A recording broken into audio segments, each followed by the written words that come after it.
All right, hello. We wanted to take a minute. We've been getting a lot of phone calls up front in the office, whether we're here, whether we're going to be here, setting appointments. And we know a lot of people have been in a situation where they're needing to make sure that their car is ready to go at any point in time. We are an essential business.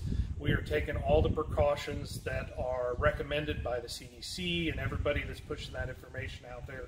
We're also keeping up on all the day-to-day information changes. As you can see behind me, we're still here. We're taking care of business.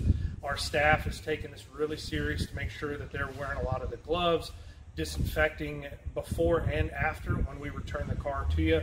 All of our stores have a drop box, so there can be a no-touch service. If you want to bring it in and call us over the phone, we'll bring you up to speed on what's going on. You and I will make a decision together for what best fits you and your car and the timeline necessary to get things taken care of, and then we can do payment over the phone. So we are an essential service at this point, and we know that folks are needing to make sure that we're here taking care of business. So we hope and pray for everybody out there that everything stays in good shape, and we'll keep you up as any of the information changes.